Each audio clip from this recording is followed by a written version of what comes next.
Hi everyone, welcome back. I'm Michael Sandler, best-selling author and your host on Inspire Nation. Check out our website where you'll find videos, podcasts, tips, and more at inspirenationshow.com, and don't forget to subscribe. Do you ever feel like there's more for you out there in life, that you need to make a change if only you knew how, or if only you knew what was your calling or what you wanted to do? If so, then today's show is for you. Today we're going to be speaking with a very transformative guest. Her name is CJ Liu. She's the host of the incredibly popular Fire It Up with CJ show. She's a life coach, a career coach, a personal friend, and a mentor of ours. In fact, the show you're seeing or hearing today might not even exist without the great help and guidance of CJ, who helped us navigate the waters of change and of podcasting. CJ herself was once very successful in the business world. She's a former CFO and strategic consultant with more than 20 years of business experience. She had it all going for her until a tragic life accident, until a tragic life experience shook her world to the core. It took her 2 years to piece it all together, but then she knew that she needed to leave the business world behind and to follow her heart. Today we'll be talking about making the big changes, discovering your passion, following your heart, and transforming your life into the one you've always desired. Thank you so much for joining us on the show, CJ. Are you ready to shine? I am ready to shine. Woohoo! Excellent. Well, before we really dive into the nitty-gritty, do you mind me asking, what was your wake-up call and what were you like beforehand? My wake-up call really came, it was initiated by my dad's death, who died of a heart attack. And then what was happening is my husband and I were... we had two new babies that were under 2, and it was September, right around now, and we were driving around downtown Seattle, and I said, okay, so here's what we have to do. We got to go to Costco, and then we've got to do this, and we've got to do that, and then we've got to do this, and then the beginning of the school year is really, really crazy because we've got school supplies, and then we actually have to meet the teachers, and then we actually have new parent orientation, blah, blah, blah. Hold on, let me take a deep breath here.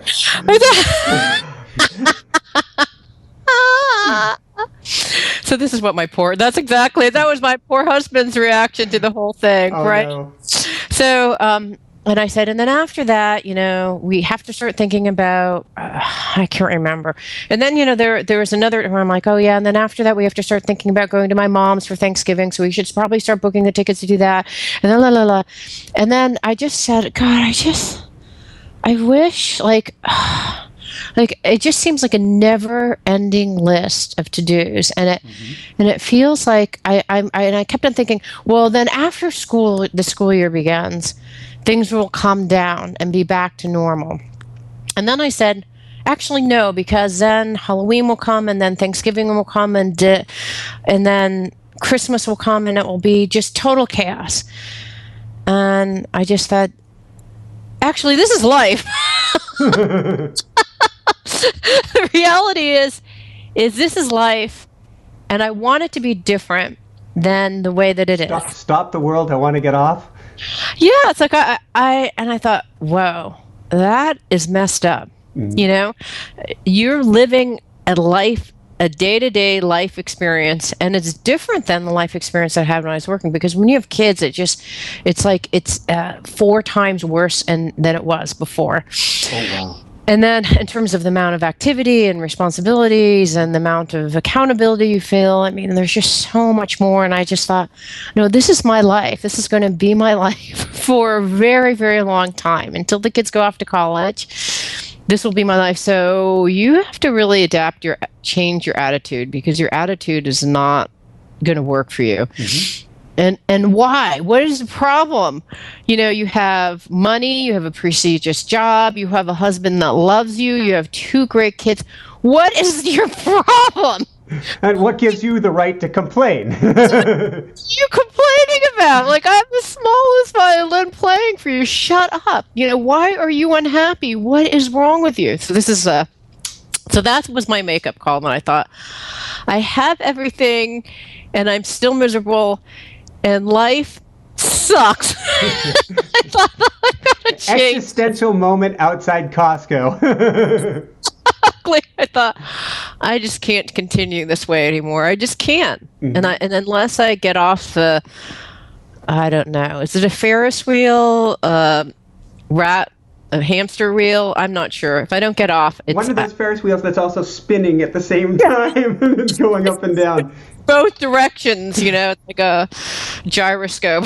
I did one of those one time, and it was after an accident, so I was still in the healing process, and it was so traumatic to my system that I put it into limp mode, and I basically let my body go limp and checked out, and Jessica's there next to me, and I'm like a rag doll.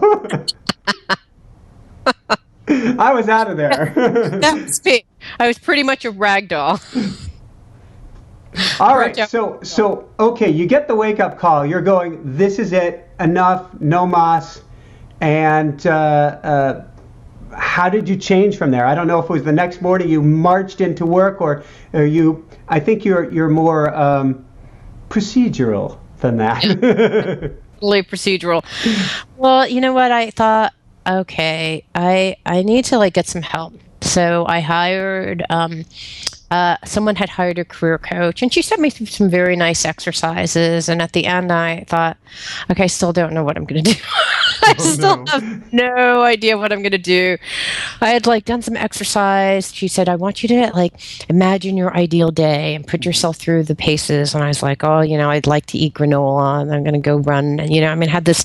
So I had that. Both of those on my list today. Perfect. Exactly. Yeah, you're living my ideal day. Okay, so I had those, and then she said, well, I want you to take a test that's an inventory analysis that says you actually say all the things that you like, and then you compare that to other people who like the same things that are in the same occupation. And the belief is that if an accountant like these things and you like these things, then chances are you would be a good accountant.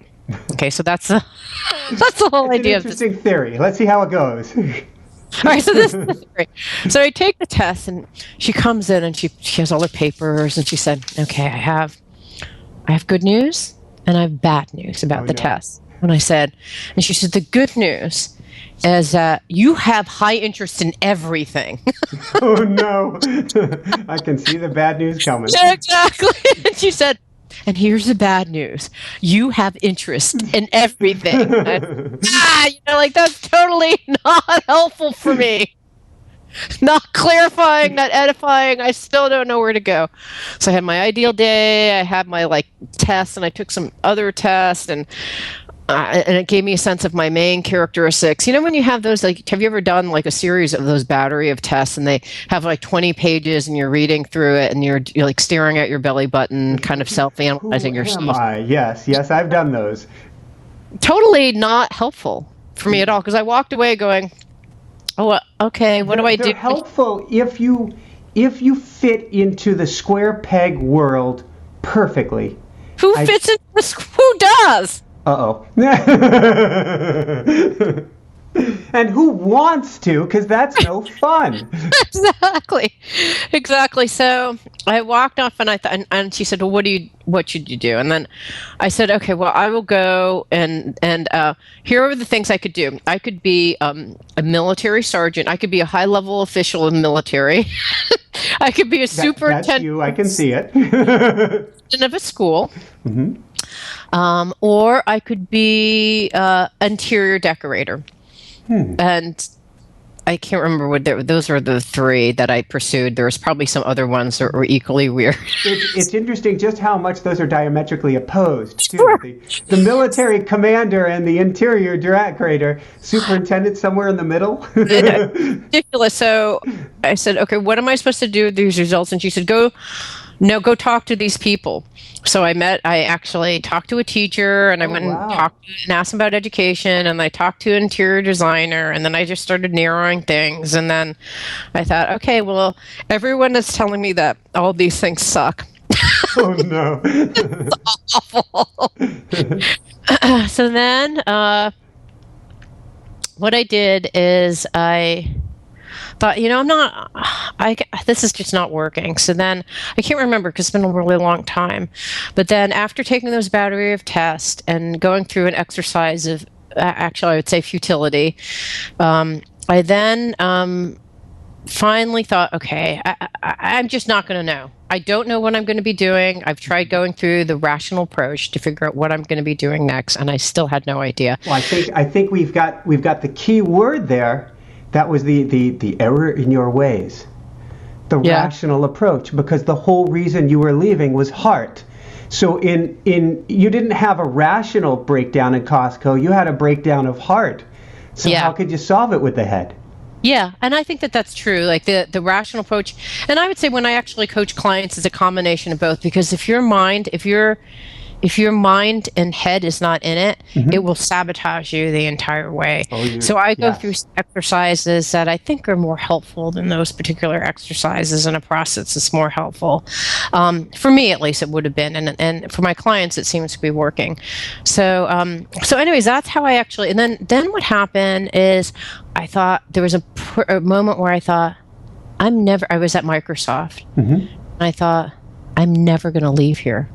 I am like a lobster in a boiling pot, and I will never leave here because I'm on crack cocaine here. If you look at the things I love, interesting, smart people. I love really tough, gnarly things, problems to solve.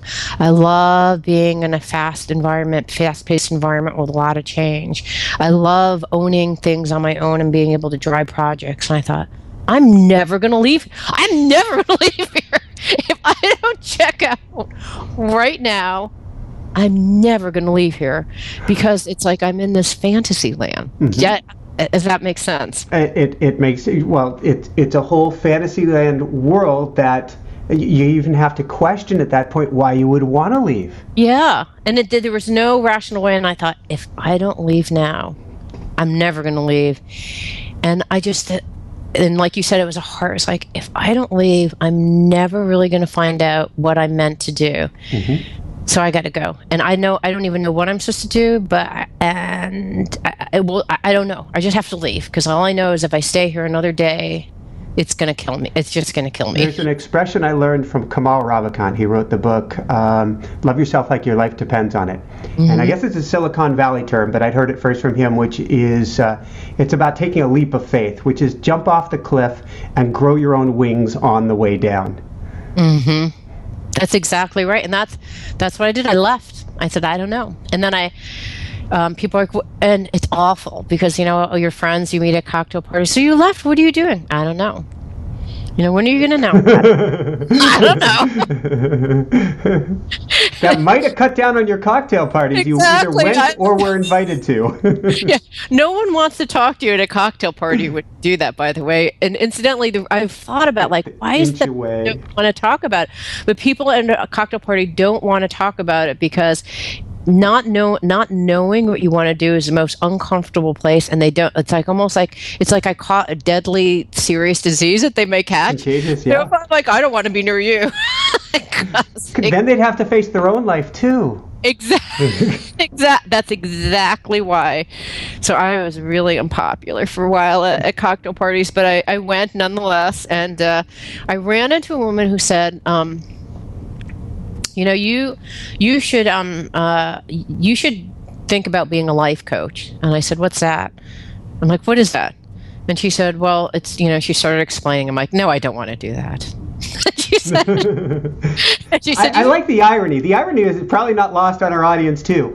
You're not sure where you want to go, so your best job may be helping others to discover where they want to go. It's the total irony of it. And I said, okay, whatever. And I said, what should I do? And she said, okay, what you should do is just start doing things that you love doing. So I thought, okay. Amen. So I said, all right. I said, I'm going to pick a gnarly problem, work-life balance. This has just been the bane of my existence. I'm going to come up with some tools that people can come up with and hit the emotional issues that I've learned are important to hit. And I went, and there's a group in Seattle called PEPS. Have you ever heard of it? Do they have that there? Anyways, it's a group of, you have these newborn babies, and they teach you about parenting. Okay. So I went in and I taught like 5 different PEPs groups. I had a bunch of materials and I introduced them. And then at the end, I got a rating, and and the ratings were a bunch of 5s and a bunch of 0s to 1s. Perfect. Binary. I like it. Black and white. And I was like, and then the women were like, this was an amazing workshop. I loved it. And the men were like, won't you just please shut up? Oh, no.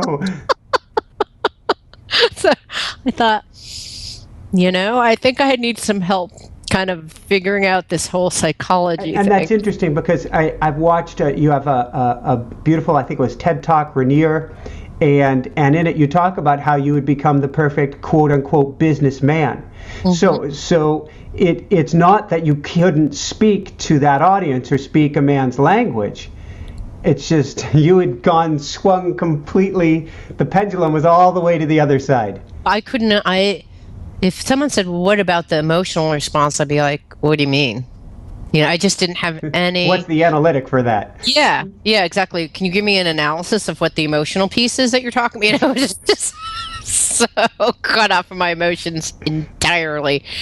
And so I thought, I need some help. Mm-hmm. And so I thought, well, maybe I'll go to this life coaching class, and that may actually give me some skills that I don't have now, because I'm not going to go back and get a degree in psychology. I've just spent way too much money with I went to college already. I've already spent like bajillion years in a corporate environment. I think at that point it was probably maybe 15 years or so in a corporate environment. I'm like, I'm not going to go back and I got my MBA. I'm like, I'm not doing it. I'm going to have to find some way of making money and not having to go back to school. And I love school, but I was like, no, I'm not doing it. Mm-hmm. Go to this life coaching thing. It's, 2 years or a year and a half. I can't even remember. A year and a half, 2 years. It didn't cost that much money at the time. And I just did that. And then at the end, I was like, wait, actually, people get paid to do this?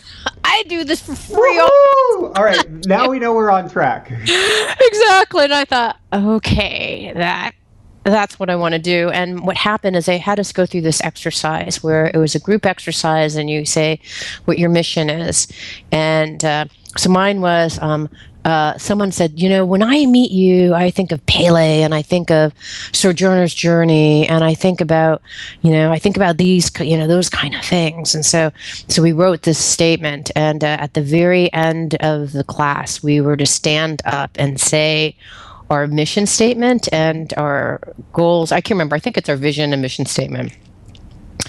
So I was kind of dreading. I'm like, God, I hate that when you have to stand up and share. Like, I just hate that. But okay, fine. So in the day of, I'm there, and I'm thinking about saying this mission statement, mm-hmm. and I'm actually getting nauseous. And I'm like a really composed person, so I was going to go up and read my mission statement, and I had it all written down. I was all organized and everything. And I went up and I started reading, and my hands were shaking. This sounds like a disparity between mind and body going on here. There's an argument. Like my body was literally, it's like my whole body, it was like my body was a living volcano, and I'm shaking. Oh, no. And I'm reading the statement, I am the leader of love. And I am the embodiment of Pele, and I'm shaking. Well, Pele the volcano. Shaking. My whole body's shaking. My voice is trembling. And I burst out into like a stream of tears.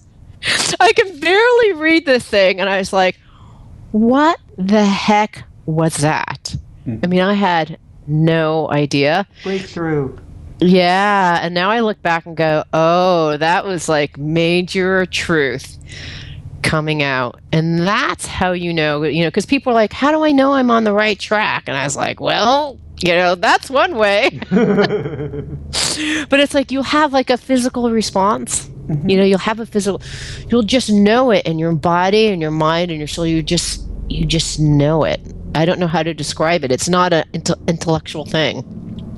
So you started down this path. How have you helped others to find this? Maybe, is there a way we can shortcut this process? You know what? because I'm a process wonk, Mm-hmm. I'm always thinking, okay, how can I make this faster? If we did this exercise versus that exercise, if I move this exercise instead of that one, if I did this versus just trying to figure out how to refine it. And what I found is that the first thing I tried was, okay, let's just go through these exercises. So if you really want to know, you want to make a change and you don't know what you should be doing, but you know that your job doesn't feel meaningful for you, that's what usually happens to me. People come to me and say, my job's no longer meaningful. I don't really feel like it's not what I'm meant to do. If I go into work and I feel like I'm going to die, it's like, it's that bad. And they say, I just need to know what I'm supposed to do, but I know I can't be doing what I'm doing, but I don't know what I'm supposed to be doing, so I'm hiring you. A lot of them come in with a sense of guilt, sort of like what you had also, which is why I don't know why I should be leaving this. I've got a decent thing, but it just feels wrong. Maybe even give me permission for it to feel wrong. Yeah, I think that some of them do, but that's my own neuroses. I don't hear that very often with my clients. I think what I hear is, I just can't do it. They're at the end there. I just can't do it. Mm-hmm. Like I'm getting headaches. I'm getting depressed. Like they start having a physical ailment where they know, like, I literally can't do it anymore. And when I coach people, that's what I see the most is there are all these symptoms popping up, or depression and anxiety when it's not really a medical condition. It's a career problem that's going on. Yeah, it's your soul saying, hey, something is not right. It's not working. And so I'm going to give you a signal until you pay attention to it. And, sadly, some of those paying attentions aren't so, the wake-up calls are people getting really sick or breaking something or someone dying. Yeah. Oh, that way, exactly. Yeah, in my case, it was a few what I call cosmic 2x4s. I didn't get it with the first one. Yeah, so they usually don't have much guilt necessarily. That's my own brand of CJ guilt. But they come in with, I just can't take it anymore.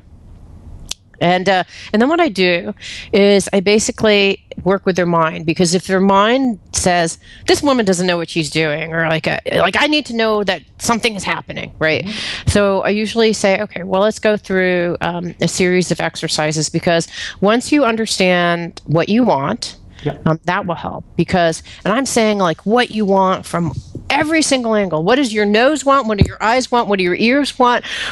I want to know what your five senses want, not just like, I would like to make a steady income of, 100. It's like, it's not that. I want to know everything. Tell me what you want. What's the outcome? What does it look like? How does a person start to even go down that rabbit hole? Because there are people who are going to go to a coach. There are going to be people who try to do this on their own.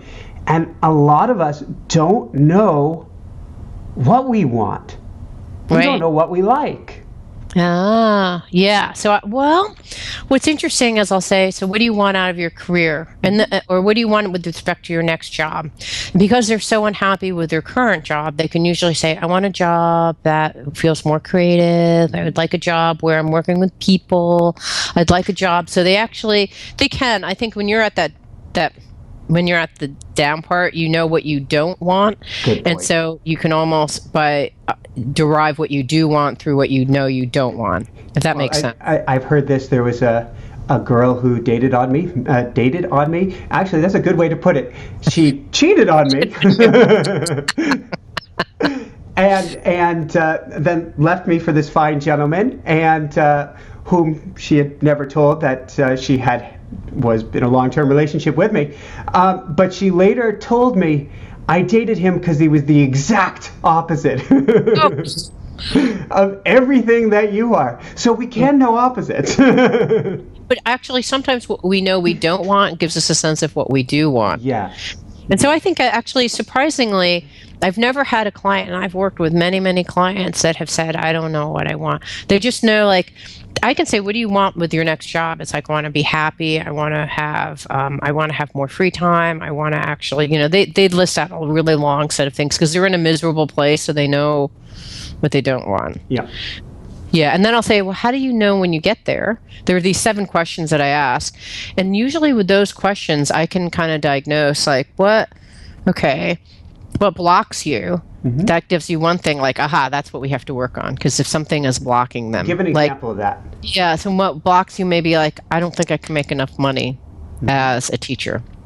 And it's like, okay, well, then we have to look at money and issues with money and how we can actually make this work financially. Maybe a transition job, phasing, maybe you have to take several jobs. But like if I know what's blocking them, then I can actually get them to their goal, because the blocks are the first things that hit us. Or it could be usually then a belief system, because there are ways around those blocks.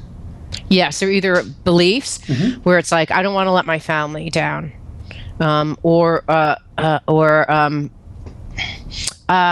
I'll feel like I wasted my whole law school degree if I did that. So that's like a belief, right? And then there are things like, I need to take care of my family. Those are obligations that, people, I usually don't go like, throw that all away, I'm like, okay, well, we need to take care of those responsibilities. But then we kind of come up with solutions. But if you don't even know what's blocking you, oftentimes it's the things that are blocking you that's preventing you from moving forward, because those are the beliefs, the actual obligations and things that you need to do. Those have to be addressed. How much are those the blocks typically fear or lack of confidence related? Meaning, fear. Even lack of confidence is a fear. and sometimes it's confidence. Sometimes it's I don't know if it's hard to put a pie chart because every person is so unique, but usually, if it's a lack of confidence thing, it's usually what happened is something traumatic happened at the end of the job. My boss fired me unexpectedly. My peer turned on me and lied about something I did. My boss told me I was an idiot and I'd never go anywhere. Those things just tank your confidence and they prevent you from getting jobs. So those are kind of, I would classify them as traumatic experience that need to be healed. So sometimes those blocks are kind of, confidence issues, which are as a result of some traumatic thing that happened. And then separately and distinct are like, I have these responsibilities that I need to actually work with, and a whole bunch of beliefs that say I can't do it. So they kind of are, they're beliefs, but they kind of categorize differently. And then maybe we would throw in societal or familial pressure. Yeah. So what are you going to do now? Or how would you make money? Yeah. Yeah. I think that if I were to distill the fear, if I were to laugh, because I shouldn't be laughing at someone's fear, but I'm only laughing because every single one of us has these fears. And then tell us how to get over them, because there are a lot of people that are probably driving down the road right now. Keep your hands on the wheel, and they're listening to this, and there's probably some anxiety because either we're afraid to make the change, and I'm not belittling the fear at all, because the fear it can serve us very well. For instance, fear in a sense helps keep us straight on the lane, so we're not veering one way or the other.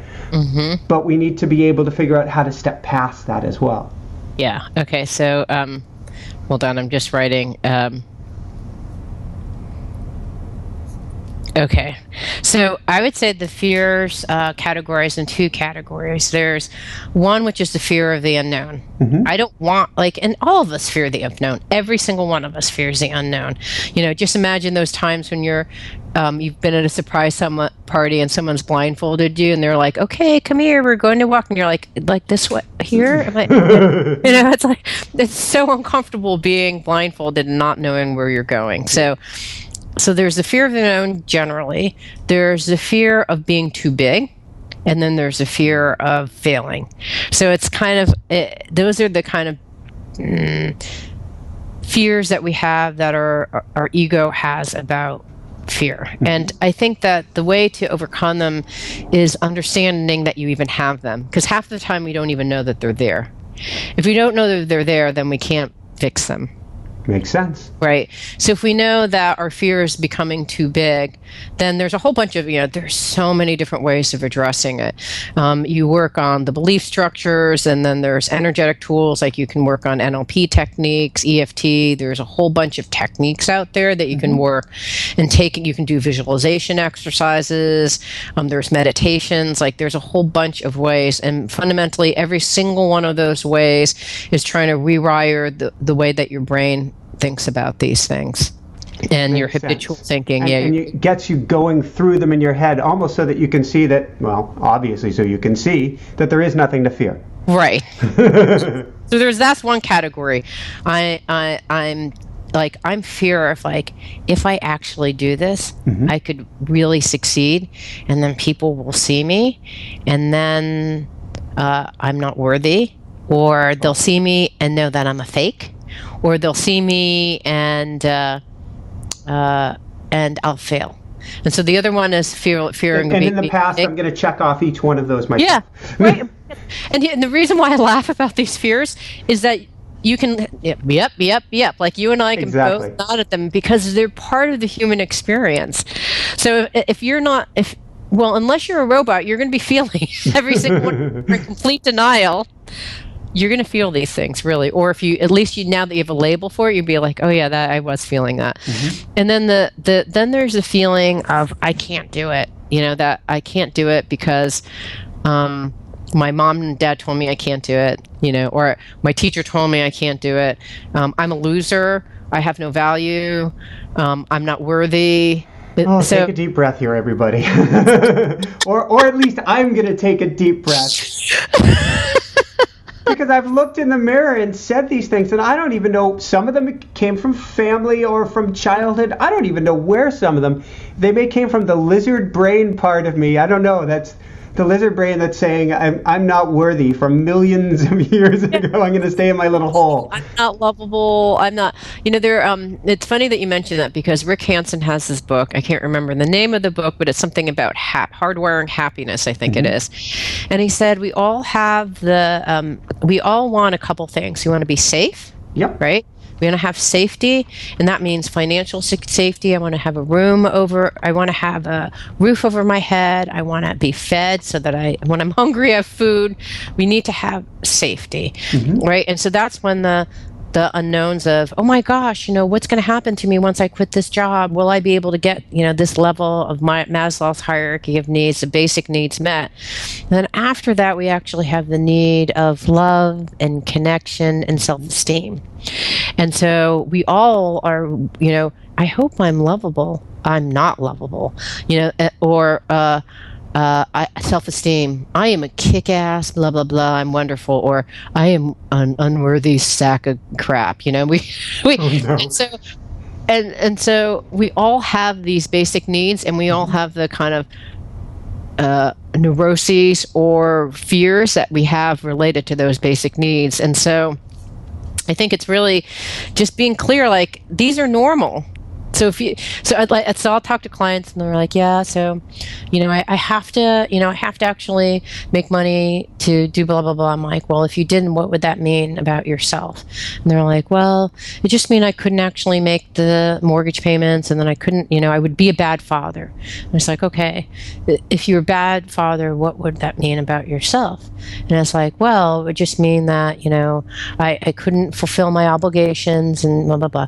Okay, if you're taking them down the rabbit hole, something that we can practice as well on our own, which is running it out to endgame. Yeah, and I'm just sitting there like, how long will it take till you get to, I am of no value? Oh, no. Or I'm a loser. And this is helping people. No, because it's basically fundamentally what we all fear. Right? So if we and I know they're going to get there because everyone gets there. And so I know. I'm laughing, but for everyone out there, I've had a couple really low periods of my life. Low periods of my life, like suicidally low. And one when I had actually met my wife, and I would hit myself in the belly because I felt I deserved no better. You blankety, blankety, blankety, blankety, blankety. And, you could say, well, this guy's crazy. He needs to be locked up. But I'm not alone. Yeah. There's a lot of us who have this in us, this wiring that if we're going to take this step forward, in fact, that belief system oftentimes keeps us miserable, keeps us in something where we're actually inflicting pain on ourselves because it's something we need to be getting out of yesterday, but we feel we're not worthy. And so the fact that it's so miserable is what we feel is exactly what we're supposed to have. Yeah. Well, and I think the thing that when you were talking about that, what came up for me is that every single one of these techniques, whether it's EFT or neurolinguistic programming or all the various brain hacking things that are out there, of which there are many, first of all, you have to acknowledge that it's there, right? So I feel like I'm a loser, or I feel worthless, or I'm scared, or I fear that I'm going to lose everything and I'll be without anyone and alone. Whatever the fear is, you have to kind of go there, because when you go to that, if you take yourself all the way down to the elevator shaft, it's when you're raw and when you're real and when you're really getting to the heart of the issue. But if you're still like, I'm fine, it's up, it's about this, and you don't take yourself down to the elevator shaft and go to the reside of the raw depth of your emotion and just sit there and say, I am a loser. I feel really bad. And you go and you stay there and you stay and you're mindful of that emotion and you feel that emotion and you dwell and wallow upon the emotion. Because what we want to do is not feel any of those things. We don't want to wallow. We don't want to feel. We've been told that we shouldn't. And here's the fascinating thing. When you wallow in those really awful feelings, surprisingly, it only takes 2 or 3 minutes, and then you pop into someplace like, what am I, crazy? This sounds like trigger therapy. When massage, somebody gets the trigger point, they dig in deep for a minute or two. Instead of being nice and kind and gentle on that spot, you go for it, and you're like, singing in pain, and then it melts away, and it's gone. It's like, I can't fight you anymore. I give up. It's exactly the same thing. And when you can actually feel emotion, experience emotion, label the emotion, and then get to a point where you're like, wait a second, I don't believe that. That's when you let go of some of those fears, because then you actually honor and respect that fear, because that fear is there for you in some fundamentally great human ways. I mean, I have a lizard brain, and thank God I do, because it keeps me alive. But you honor that, and then you transcend above it. Woohoo! Okay, so bringing this full circle, because I think we've scared the heck out of people. I'm taken them to the bottom of the shaft. Good euphemism there. And now we want to bring them back up in the last 10 minutes or so that we have here. What are 3 key pieces of advice that you would give people to help them begin to make this change? Okay. One is that when you are at a place where you don't know where you're going, you have to just say, I'm opening myself to a higher wisdom, God, spirit, the universe, whatever you want to call it, and say, please just show me some signals or signs on where I need to go. Please just show me. Bring people into my life. Give me some signs or signals. And then you have to open up to really look for them. And they will be there every single time in my life when I'm like, I don't know what to do. I know that I know I don't know, but I don't know what it is that I know and don't know. I just know that I don't know. And I'm like, please someone just send me a signal so that I can get super, super clear. So, and then I'll see something like I'll see something like a truck driving by, or a headline in a newspaper, or I'll just see something. And if I really tune in, I know that I'm getting signals on what I should be doing next. You know, The Alchemist, that book, The Alchemist, Paul Coelho, I think it is. I don't know how to pronounce his name. It's about a little boy who goes through the desert, and he navigates. Yes. I haven't read it, but I was looking at it recently on Amazon. In fact, yes, he navigates the world through looking at signs, because the universe is trying to talk to you all the time. So that's one thing: is pray and then you have to be open and have faith that it's going to come to you, because it will. Recently, Jessica and I were walking down the trail, and we were talking about a future move for ourselves, my wife Jessica, and we're walking along, talking. And a giant tree crashes about 100 feet away from us. Yeah. And we're stopping and looking at each other, and we replayed every thought that we had and everything that we'd been talking about, because that's a sign. That's a pretty big sign. And that's the second tree time a tree has crashed like that. The other time it actually physically blocked our path. Wow. On the road. And so they're there. They're there if we take the time to listen. Sometimes they're even pretty loud.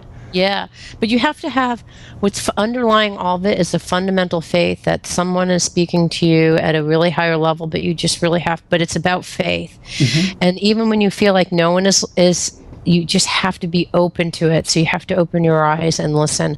So I think that's one thing is doing that. And the second thing I think is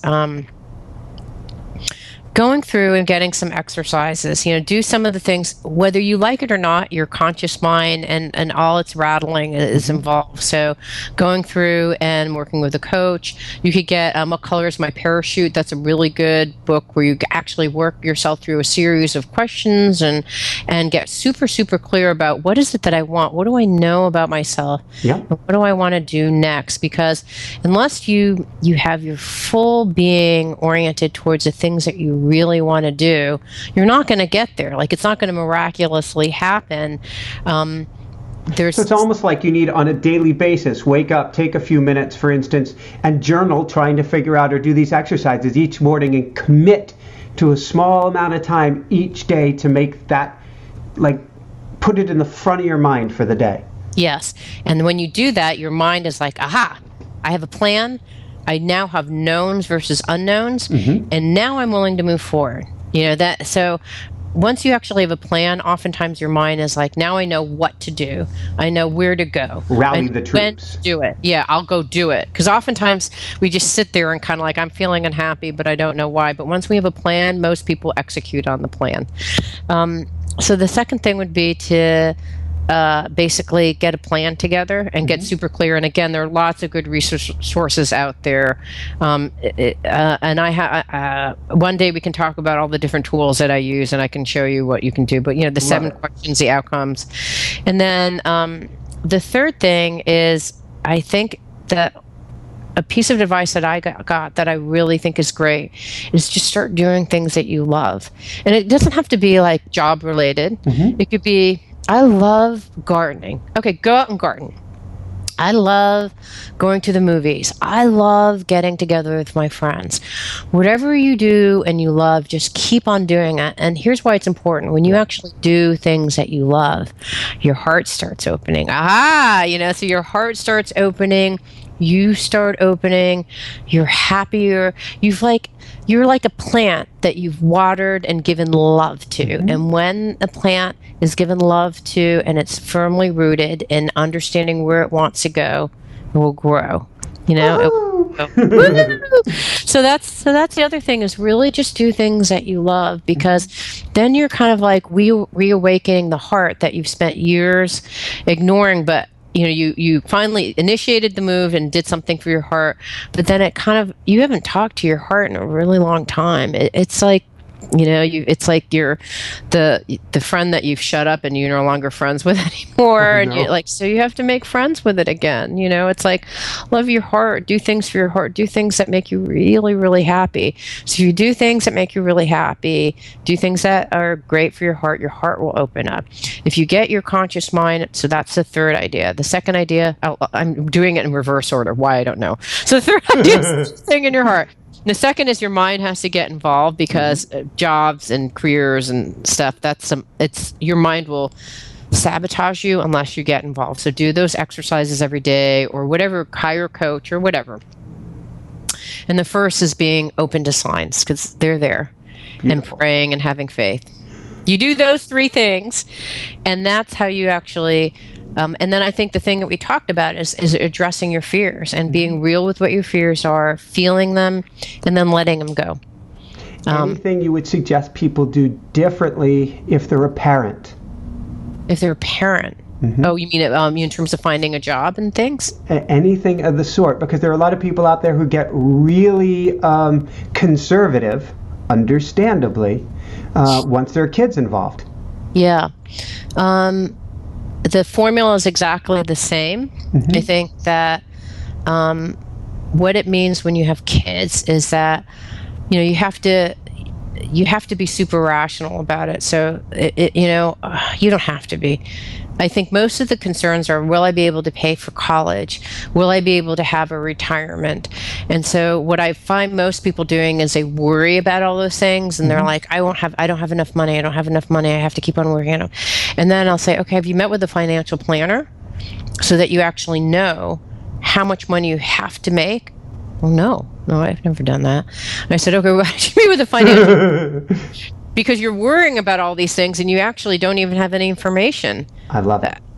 So they have to I think it's like figure out what responsibilities, if you're going to pay for your kids' college, the kind of retirement that you want, and meet with a financial planner. And then you go, I have to make, $75,000 a year and I'll cover everything. But it's usually less than what you expect. Oh, I love that. Yeah. So then a question I have for you, that's one that we ask all of our guests right before the end, which is, what brings you the greatest happiness, or what I call the woohoo factor? I think I could answer that in like 20 different ways. I would say, because there's things that make me happy, as in like, what makes me happy is, having a really good run. Like there's day-to-day things that make me happy. Yep. But the thing that makes me happiest is when I feel like I am love. I feel love. I feel loved. I am loving, and it's just like this general sense of the world is full of love. And when I know that I'm love, like, I love Michael, and I am giving at 500% because I love you and I want the very best for you, and I see you doing fantastic things like this show and shining and letting your beauty just blossom. That just makes me so happy because I'm loving, I feel the love back, and that makes me happy. That's my woohoo! But it's more like woohoo! Thank you. And Jessica's trying to work on getting me to let my tears out. She goes, when you start to cry, you always throw a laugh in there to deflect it.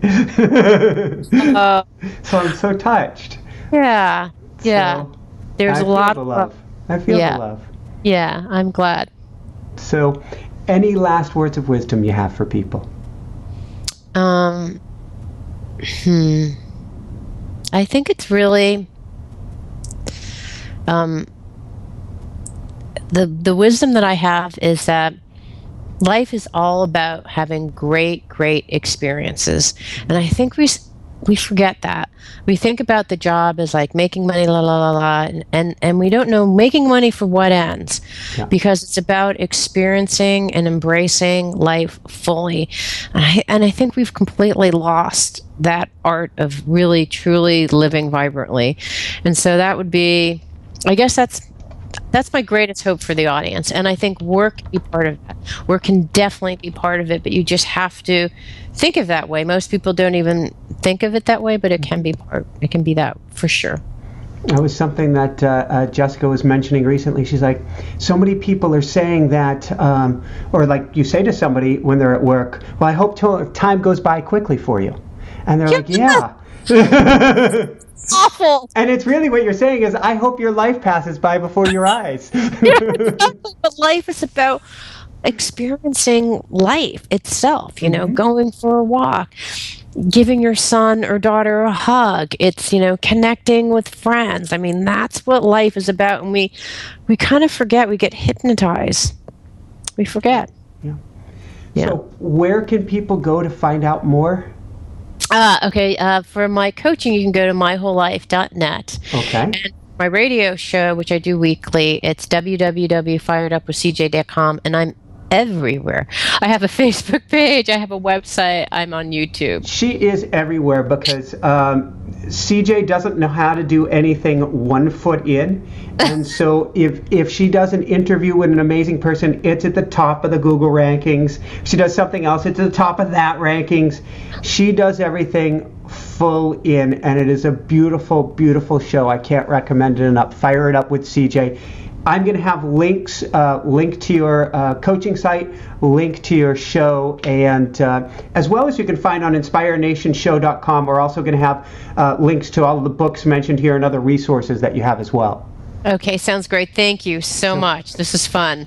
Thank you so much, CJ. Thank you from the heart for this interview and for all that you've done to help us. Oh, it's my pleasure. For everyone out there, this is Michael Sandler saying, be well, have fun, embrace life fully, and shine bright. Woohoo! Thanks so much for watching. If you enjoyed it, be sure to like below. Also, leave your comments. Have some real fun with it. Subscribe to our channel where you're going to get more great videos, more interviews coming up. And check out our website, InspireNationShow.com. That's where you'll find tips, blogs, information, videos you won't find anywhere else, and useful and helpful resources to really help you kickstart your life and to shine bright. Thanks so much again. Thank you for your support. Like, comment, subscribe. See the website. Thanks so much and have fun. Of course, shine bright. Woohoo!